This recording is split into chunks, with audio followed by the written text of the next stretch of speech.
hiện trên sóng VTV, bà Tân cùng cậu con trai đã gây nhiều xúc động với câu chuyện cuộc đời mình giọng đọc cung cấp bởi Tập đoàn Công nghiệp Viễn thông Quân đội Viettel.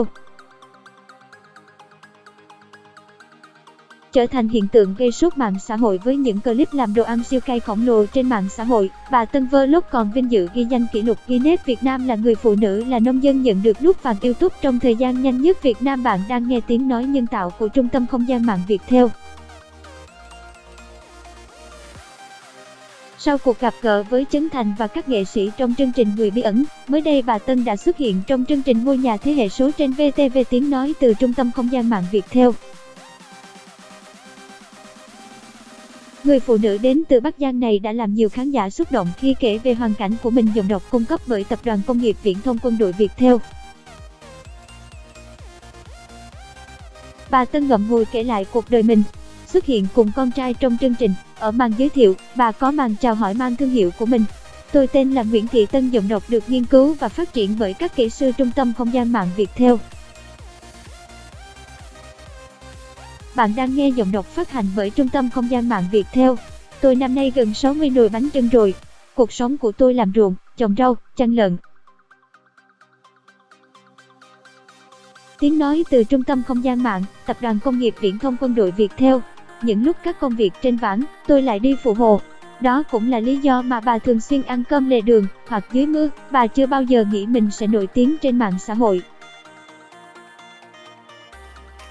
Người đàn bà cao 1m1, chỉ nặng 32kg ấy vẫn mặc chiếc áo quen thuộc như thường lệ. Dịch vụ tổng hợp tiếng nói được cung cấp bởi Trung tâm Không gian mạng Viettel. Bà còn thật thà không muốn trang điểm khi lên sóng vì bà biết mình xấu rồi nên có trang điểm thêm cũng không thể đẹp lên tiếng nói từ Trung tâm Không gian mạng Viettel. Đặc biệt, trước câu hỏi của MC, nếu không có kênh bà Tân Vlog và được nhiều người biết đến thì bây giờ bà đang làm gì, và khi nhớ về những tháng ngày khó khăn với những bữa cơm bên lề đường thì bà nhớ đến điều gì nhất nhất? Bà đã cúi mặt, bật khóc giọng đọc cung cấp bởi Trung tâm Không gian mạng Viettel.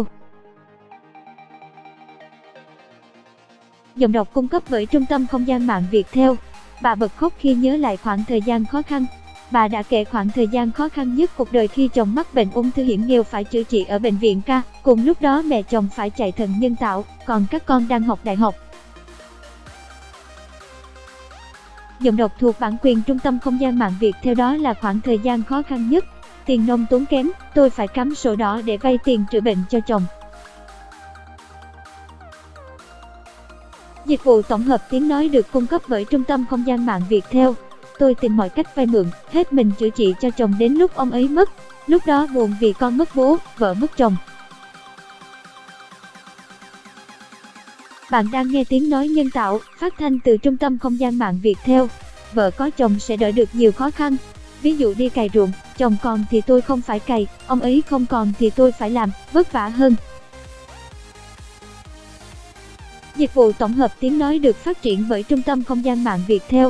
Các cụ bảo rồi, có đòn gánh thì mình đỡ, nó gãy rồi lấy đâu ra mà đỡ, tủi thân lắm nhưng tôi nghĩ, thôi tất cả là do số phận. Bởi vậy, tôi vẫn phải làm ruộng để tiếp tục sống, nuôi con ăn học. Bà Tân bật khóc tiếng nói từ Trung tâm Không gian mạng Viettel. Bản quyền thuộc về Tập đoàn Công nghiệp Viễn thông Quân đội Viettel. Nữ MC dành cho bà cái ôm tình cảm. Trong khi đó, con trai lớn của bà Tân là YouTuber Nguyễn Văn Hưng trải lòng. Lúc bố em bị ung thư là thời gian khó khăn nhất, ở Hà Nội rất chi là khó khăn, cái gì nó cũng đắt đỏ, chỉ biết mang những cái đồ ở quê lên đưa cho mẹ để nấu ăn, chỉ biết an ủi nhau cứ cố gắng là sẽ vượt qua. Anh xúc động.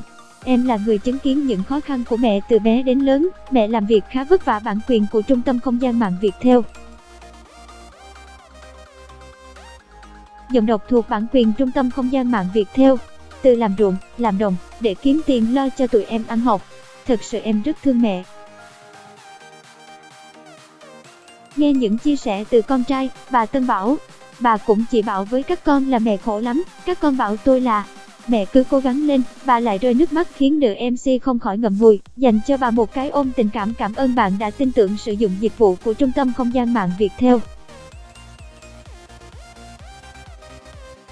Cuối chương trình, bà tâm sự, Bà chỉ mong hai con trai mãi ngoan ngoãn và hiếu đạo như bây giờ. Giọng đọc được phát hành bởi Trung tâm Không gian mạng Viettel.